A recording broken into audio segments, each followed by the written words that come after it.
আমরা নত জন হইয়া শির নত করে আমরা তাদের কাছে চলব না।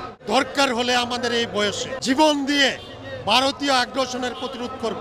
ভারত আমাদের অভ্যন্তরীণ ব্যাপারে হস্তক্ষেপ করছে, এই দেশ থেকে অস্থিতিশীল করার চেষ্টা করছে, এই দেশের সাম্প্রদায়িক পরিবেশ নষ্ট করার চেষ্টা করছে এবং আমাদের মধ্যে যে সম্প্রীতি আছে, সৌহার্দ্য আছে, সেটা নষ্ট করার চেষ্টা করছে এবং নষ্ট করে কোনো একটা দলকে তারা সুযোগ সৃষ্টি করার পয়তারা করছে। আমরা এর বিরুদ্ধে আজকে প্রতিবাদ করছি এবং এই সমাবেশ এবং র্যালি করছি। সীমান্তে হত্যা কেন? সীমান্তে হত্যা কেন? ভারতীয় আগ্রাসন, ভারতীয় আগ্রাসন, ইন্ডিয়ার দালালেরা, ভারতের দালালেরা, ফেসিবাদের দোসররা, ফেসিবাদের দোসরেরা। আপনি জানেন যে ভারত নানাবিধভাবে অপপ্রচার চালাচ্ছে, মিডিয়াতে চালাচ্ছে, ওদের 49টা মিডিয়াতে এই অপপ্রচার চলছে এবং জনগণকে এর বিরুদ্ধে সচেতন হতে হবে।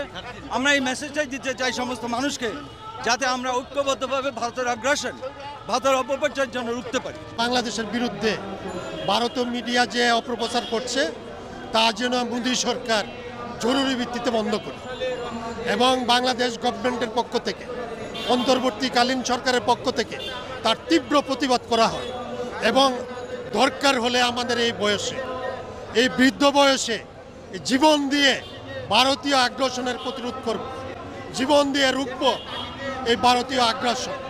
এবং সরকারের কাছে আবেদন, ভারতীয় সরকারের কাছে তীব্র প্রতিবাদ করুক, সীমান্ত হত্যার জন্য জরুরি ভিত্তিতে বন্ধ করা হয় এবং সীমান্তে প্রতিরোধ গড়ে তোলা হয় এবং পাল্টা জবাব দেওয়ার ব্যবস্থা করে। যেহেতু আমাদের প্রতিবেশী দেশ, যদি তারা আমাদের সাথে সম্পর্ক ভালো রাখে আমরাও সম্পর্ক ভালো রাখব, কিন্তু আমরা নত জন হইয়া শির নত করে আমরা তাদের কাছে চলব না। যেমন আমরা বাংলাদেশে অন্যান্য ধর্মের লোকদেরকে আমরা সম্পূর্ণ নিরাপত্তা দিচ্ছি, কিন্তু দেখা গেল ভারতের ত্রিপুরা আমাদের বাংলাদেশ ডেপুটি হাই কমিশনে তারা ভাঙচুর করছে, ভিতরে যায় লুটপাট করছে, তাদের তীব্র প্রতিবাদ করে।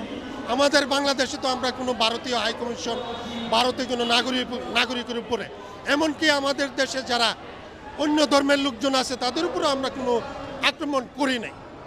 এবং চট্টগ্রামে আমার এক যুবক অ্যাডভোকেট ভাইকে দিনে দুপুরে জনসম্মুখে রাস্তায় পালায় জবাই করা হলো, তার কোনো প্রতিক্রিয়া আমরা দেখাইনি। ইচ্ছা করলে আমরা দেখাইতে পারতাম, আমরা কোনো প্রতিক্রিয়া দেখাইনি। আর আমরা তাদের কাছ থেকে অনুদান আনি না, তারা যদি বাণিজ্য করে আমরা টাকার বিনিময়ে তাদের পণ্য আনি, দরকার হলে তাদের দেশ থেকে আমরা পণ্য আনবো না, বন্ধ করে দেব।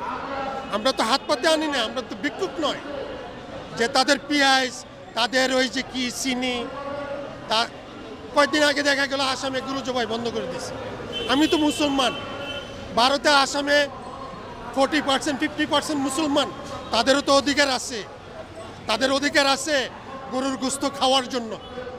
আমার দেশে যেমন অন্য ধর্মের লোকজন তারা যা ইচ্ছা তাই খেতে পারতেছে, তারা যে ধর্মের লোক ওই ধর্মে তাদের উপাসনালয়ে যায় উপাসনা করতে পারতেছে, কোনো রকম বাধা নাই। কিন্তু আমরা কি দেখলাম, ভারতে আমার ভাইয়েরা জুম্মার দিন রাস্তায় নামাজ পড়তেছে, ওই দেশের পাষণ্ড পুলিশ আমার ভাইকে সেজদারত অবস্থায় লাথি মারে ফেলে দিল। আমার বুকটা তখন ফেটে গেল। কই, আমরা তো তাদের উপরে কোনো কিছু করি না, আমরা তো তাদেরকে আশ্রয় দিচ্ছি, নিরাপত্তা দিচ্ছি।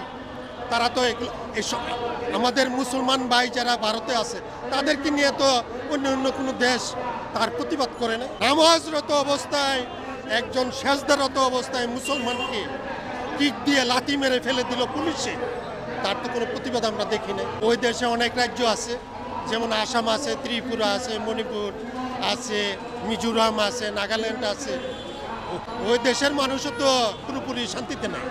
কাশ্মীরে আমার জাতি, আমার মুসলমান, আসামেও প্রায় মুসলমানই বেশি, ওই তারা তো পরিপূর্ণ স্বাধীনতা তাদের নেই।